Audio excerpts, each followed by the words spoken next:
Hello again, my little conscripts, and welcome to another Mordian Glory video.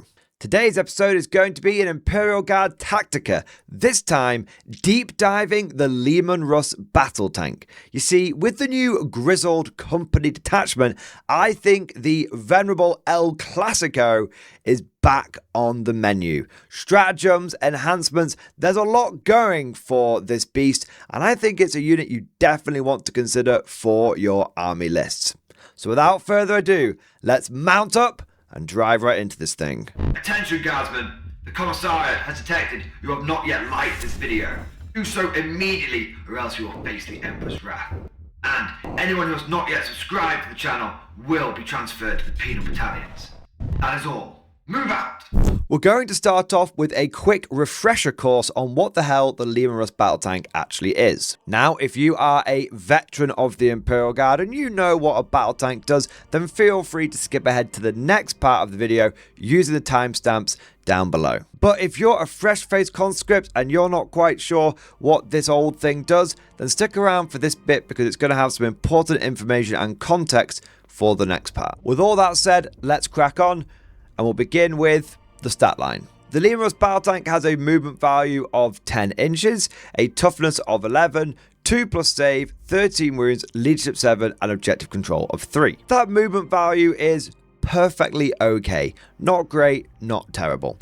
At the end of the day, it's enough to keep pace with the majority of the Guard armor pool. Most Guard vehicles go about 10 inches, with some exceptional ones like the Taurox and strangely the Baneblade going like 12 inches. But other than that, everyone's pootling around at 10 inches, which tends to be enough. But if you are playing on a very dense terrain board, then you might find you lose a couple of inches because of the pivoting. Speaking of dense terrain, it's not really shown on this stat line, but one of the things that's good about the Leman Russ is it's actually a relatively small tank in comparison to most other Guard vehicles like the Rogal Dawn and the aforementioned Baneblade.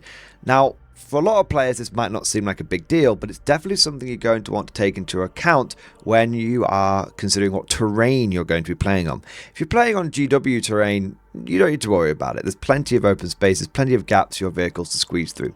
But on UKTC terrain and WTC terrain, which are extremely popular in the UK and Europe, you will find that the terrain is so dense that sometimes even the Rogal Dawn only has one sort of movement path around the board. And so the size of the Leman Russ can be very important because it allows it to go places where other tanks might struggle. As for those defensive numbers, you'll find that the Leman Russ is eminently drawable against medium and light weapons. Anything that's AP1 or AP2, sometimes even AP3, it'll be able to weather that fairly well. Because you've got to think the Leman Russ can take advantage of cover. So even against an AP3 weapon, as long as you're in cover, you're going to be on a 4-up save. That's pretty decent. The 13 wounds means that you're also relatively protected against damage 2 and damage 3 weapons, because it always takes that one extra shot to actually finish your vehicle off. The thing with toughness 11 is it's going to protect you against a lot of plasma equivalent and melter equivalent, because the enemy is going to be needing, well, 5s to wound you. However, you will find that there's this sudden spike, this sudden breach in the Leman Russ's durability when it starts getting shot at by las cannon and las cannon equivalent. And the reason for that is because it's toughness 11, which means that the enemy will typically wound your Leman Russ on 3s with those bigger guns. So overall, the Russ can shrug off everything from auto cannons to plasma guns, but when the big proper anti-tank turns up, it will pop. Leadership 7 is so-so, not much to write home about there. And objective control of 3 is fine. It's not going to allow you to sneak many objectives away single-handedly from a lot of enemy units, but it does mean that you are more objective control than a lot of light vehicles and dedicated transports, which can be useful. But overall, I wouldn't put too much stock in trade in the objective control of the Leman Russ. It's fine, but not much to write home about. In summary, we have got a reasonably fast, reasonably durable medium tank, which is focused on doing damage rather than playing the objective game. But how does it do that damage? Well, it is armed with a las cannon and Leman Russ battle cannon as standard, and you do have a whole bunch of weapon options that you can take. Most of the weapons, you're going to want to stick with the same ones. You've got to take the battle cannon, you want to stick with the las cannon, and you want to go for the heavy stubber and the hunter killer missile. The only real debate around the Leman Russ is actually on the sponsons. And it comes down to heavy bolters, multi-melters, and plasma cannons. I wouldn't take the heavy flamers, but the reason for that is the Leman Russ's ability, which we'll get to a little bit later on. Now, normally, I would say you take plasma cannons every day of the week. I'm a big plasma cannon fan because this is a long-range fire support tank. They supplement that long-range fire support, especially when you overcharge them with good strength, good AP, and good damage. And in many ways, that still holds true. But interestingly, in Grizzled Veterans, multi-melters, and to some people's surprise, heavy bolters absolutely come into play. And we'll cover why they come into play when we get to the Grizzled Veterans enhancements and stratagems that we're going to combine with this unit. Quick side note. I know there'll be some new people to the guard that might be a bit frustrated by the answer because they're going to be thinking, well, I need to know which weapon I'm going to pick. Don't worry. If you've not built a Leman Russ before, you may not be aware of this, but it actually comes with all the different weapon options that you need in the box. And the sponsons are push fit, so you don't need to glue any of those weapons in. So later on, as I'm explaining why there's a use case for melters and plasma and heavy bolters now, don't worry. Feel free to try each one of those weapon systems out and decide which one works best for you, because you don't need to commit to any of those. And if in the future the meta changes and let's say you go from liking heavy bolters to liking multi-melters, that's fine. You can literally take the sponsor weapons out, put the new sponsor weapons in, and you'll be totally okay, and you won't waste any time or any money or anything like that. But rounding out this section of the video, we have the Leman Russ ability, Armored Spearhead. Each time this model makes an attack that targets an enemy unit, reroll a hit roll of 1. And if that is within range of an objective marker you do not control, you can reroll the hit roll instead. Fundamentally, this is a really good ability because it's just a straight damage boost. You've always got reroll 1s, and if the enemy is on that objective marker, you get full rerolls, which is a huge spike in damage for this vehicle. And what's quite unique about the Leman Russ battle tank ability is that it affects all of your weapon systems, not just the main gun. That's right, your battle cannon, your front las cannon, your heavy stubber, your hunter killer missile, and whatever sponsons you have chosen, if the enemy is on an objective, every single one of those weapons is going to get full rerolls to hit. That just about covers the Leman Russ. It looks pretty good. So what's the downside? What's the catch? And how can Grizzled Company help us fix it? That just about covers the Leman Russ battle tank, and it all looks pretty good, right? So what's the rub? What's the catch? The thing is, the Leman Russ battle tank has a big problem with its main gun, the Leman Russ battle cannon. It's only AP -1. The damage, the strength, the number of shots, they're all great, but only being AP -1 makes it very susceptible to the enemy having cover. Because the moment the enemy's got cover, they basically negate this piddly AP -1. And for the longest time, guard players have tried all sorts of methods of getting that Leman Russ battle cannon's AP -1 to be not such a problem. Taking things like Leman Russ exterminators to give it bonus AP, and taking hellhounds to remove cover for the enemy. But the problem is that you're then taking about 300 points worth of support units, the Hellhound and the Exterminator, to just make the battle tank not suck. You're spending almost double on the support than you are on the tank itself, which isn't super efficient. This is why for a long time now, in fact, I would say since after the first few months of 10th edition, I have kind of moved away from Leman Russ battle tanks because I'd rather take units that just come with their own inbuilt high AP, like a Leman Russ Executioner or a Leman Russ Vanquisher. Those things come with really good AP. I don't need to spend any points on any other units to make them punch through the cover and start hurting the enemy. But what if I told you all of that has changed with Grizzled Company? What if I told you there were a number of ways that didn't require loads of points in your list being invested on support units to make the Leman Russ battle tank's main gun sing. Well, I know what you would say. You would say, Mordian, stop blueballing me and show me how this combo works. So that's what we're going to do. In this second part of the video, we're going to be talking about how the Leman Russ battle tank fits in with the Grizzled Company detachment and how you can use this detachment to overcome some of the unit's inherent weaknesses. Starting off, let's look at the detachment rule, Ruthless Discipline. Now, at first glance, you might think that this detachment rule doesn't work very well with Leman Russes. You see, the first part of it is to do with officers. We don't care about that for today. The second part says that if you're affected by an order, you get reroll hit rolls of 1. Well, your Leman Russ is pretty much always going to be affected by orders because that's how you make it actually work. Guard units without orders are a bit rubbish. So it's got inbuilt reroll 1s to hit on its datasheet, and now if it's being ordered, it's got reroll 1s to hit. That feels like a massive overlap, right?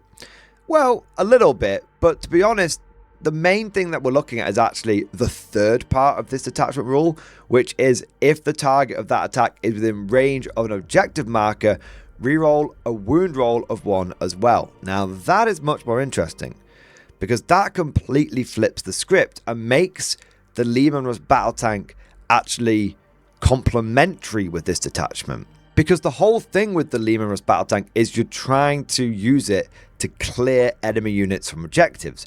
And that's going to come up in every single game because this is 10th edition. The whole thing is you stand on circles, you stand on those prime objectives and get points. So having a unit which is dedicated to killing things off objectives is totally fine. In fact, it's eminently desirable. So we've got a detachment rule which gives you an extra bonus for shooting things on an objective, and we've got a unit which suddenly goes supercharged when shooting enemy units on an objective. Considering the strength of the battle cannon, it's likely that when you're shooting at enemy infantry, and there's a lot of elite infantry out there these days, you're going to be wounding them on 2s. So you're going to have a vehicle here which is going to have 4 rerolls to hit, wounding most targets on 2s with reroll 1s to wound.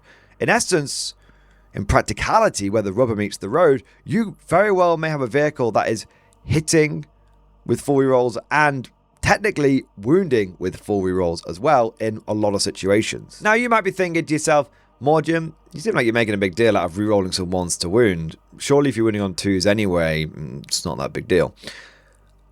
I don't know. Maybe it's just me, but I bet there's a few other guard players that could testify to this down in the comments. But whenever I am wounding an enemy on a 2-up, I'm going to roll several 1s. Let's say I've got 6 wounds. And it's like, okay, well, maybe I get like 1-1 here. And then I get 2. Sometimes 3. Math Hammer doesn't take into account people's luck. And it doesn't take into account sometimes what I find is the reality of the tabletop situation. And so anything that can give me some kind of rerolls and protect me from my own terrible luck is definitely something I'm going to champion. But is that it? Is it just the fact that you get some reroll 1s to wound? No, there's more. The next thing I want to show you guys is this enhancement, Aquilan Eye. This is an enhancement that you can put on any Astra Militarum officer model. And it gives them an additional order, target weak spot. Each time a model in this unit makes a ranged attack that targets an enemy unit within 12 inches, improve the armor penetration characteristic of that attack by 1. Now what's key to understanding here is it could be put on any Astra Militarum officer, not just infantry, but any.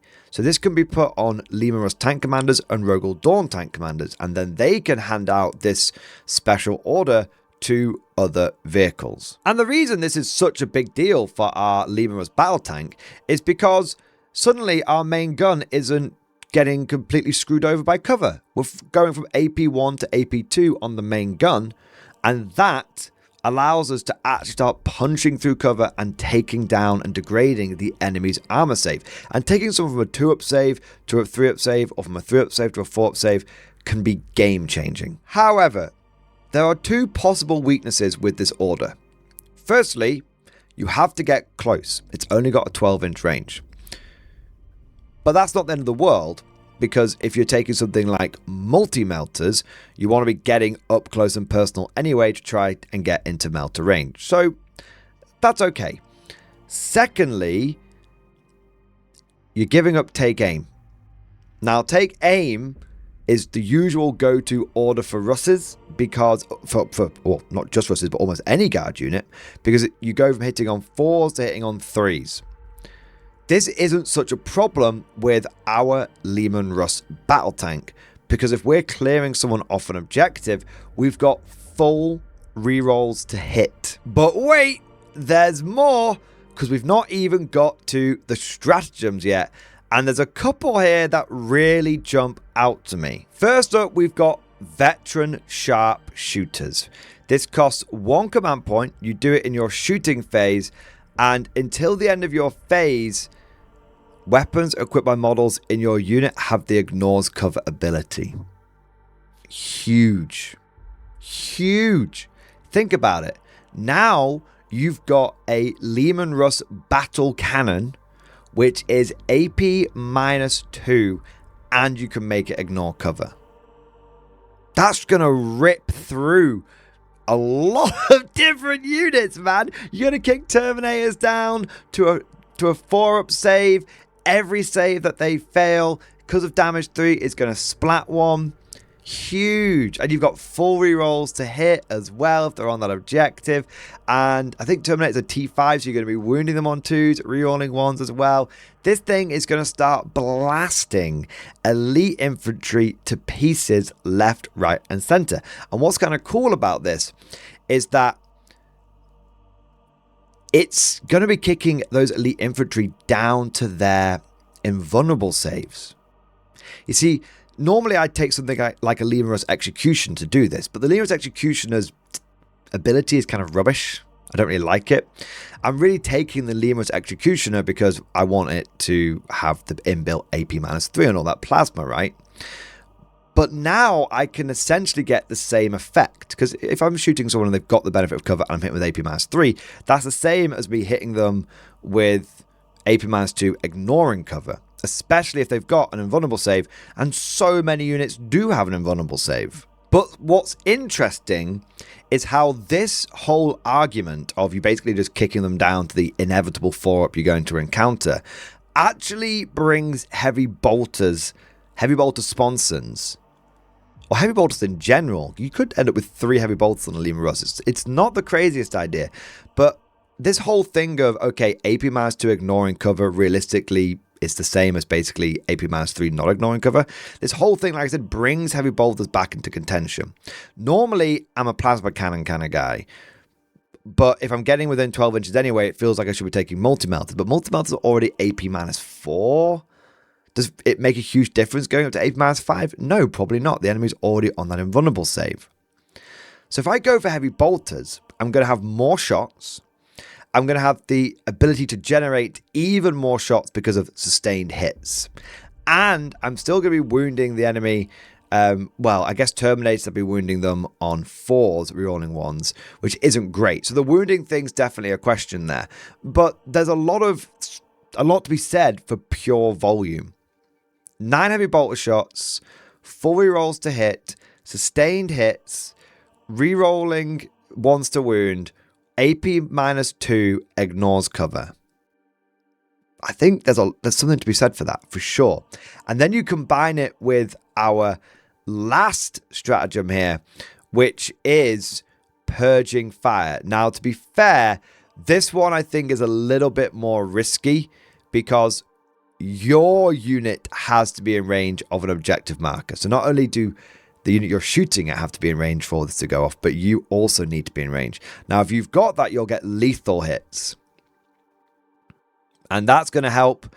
Again, with those heavy bolters, you're going to have sustained and lethal now. To be fair, lethal hits helps with everything, right? Lethal hits are just amazing. So purging fire is good, but I think it's a little bit risky. The main one I'm looking at here is veteran sharpshooters. Just being able to slap ignores cover on a vehicle like a Leman Russ battle tank, combining it with the extra AP, combining it with the realities of the tabletop that you're going to encounter in vulnerable save well before AP4, AP5 becomes relevant, I think is really what brings this whole combo together. However, I'm not a math hammer kind of guy, but I know many of you guys are. An interesting sort of dynamic that we've developed over the last few videos between myself and the community is you guys doing the math hammer and letting me know which actually works out best. What do you think about the heavy bolters versus the multi-melters in this scenario? Bear in mind that we're probably going to be encountering a 4th invulnerable save. Where does the math actually fall on this? Do the multi-melters still just come out on top? Or does the pure volume of heavy bolter spam against Terminators with AP -2, with ignores cover, with sustained hits, actually end up playing out in the favor of the heavy bolters? I'd be really curious to see where that falls. My gut instinct is telling me that the heavy bolters are a viable choice. I don't know if they're suddenly going to become the best choice, and I think that plasma cannons still have some say in this entire equation, but my gut instinct is telling me that this combo makes heavy bolters viable. And whilst I wouldn't be surprised if the other weapon systems, plasma cannons and multi-melters, end up still being the better option, for those people that love their heavy bolters and want to make them work and want to make the Leman Russ El Classico come back into the fore, I think that Grizzled Veterans plus Aquilini plus veteran sharpshooters plus Leman Russ battle tanks, I think it works. And one thing I want to say about this particular combo is that it's not actually that command point intensive. One of the problems that you quickly encounter when playing Grizzled Veterans is it's an incredibly command point hungry detachment. There is an argument for you wanting to use every single one of these stratagems in a battle round, and yet even with the Lord Solar and Creed, in a battle round, you're looking at being able to get the equivalent of like 4 command points. 2 from the Lord Solar, 1 from your opponent's turn, and Creed reducing the CP costs of a stratagem by 1 down to 0. But even then, you're still going to be missing out on like 2, right? So it really feels like any combos that we come up with, if they can be dependent on even just 1 command point rather than 2, that can make a really, really big difference in balancing the Grizzled Company command point economy. And that's why I quite like this one, because it's just, hey, at the end of the day, what is this? Take a battle tank, give it a crap load of heavy bolters, and give it 1 order and 1 stratagem, and boom, you're good to go. When you put it in those terms, it's not actually that complicated. It's actually pretty straightforward, and it's an easy combo for new players and veterans alike to get their head around and to understand why it works and how it works. But of course, all of this is just like my opinion, man. Let me know what you guys think down in the comment section below. What do you think of the Leman Russ battle tank? What do you think of this combo? Do you think the El Classico is back? Or do you think that that command point and that order is better spent elsewhere? And are there any other combos that you want me to talk about within this new detachment? Get your ideas down below and I'll read them, and if I can, I'll pick them up and use them in a video. If you enjoyed today's video, then don't forget to go ahead and smash that like button. It's really important. And also, if you want to see more content like this, then subscribe to never miss an episode. Would you like to know more? If so, then please consider becoming a channel member or patron. By supporting the channel, not only will you be doing your part, but you'll also be helping me create more content for your viewing pleasure and unlocking a whole host of perks. You get everything from a badge next to your name, custom emojis, but the big one is access to the Mordian Glory Discord server, an online community with almost 2,500 active members. It's always popping off in the MG Discord. We've got channels for army lists, hobbying, tactics, stories, and even a pretty spicy meme section as well. For all you greenhorns that wanted to see the Mordian glory hole, today is your lucky day.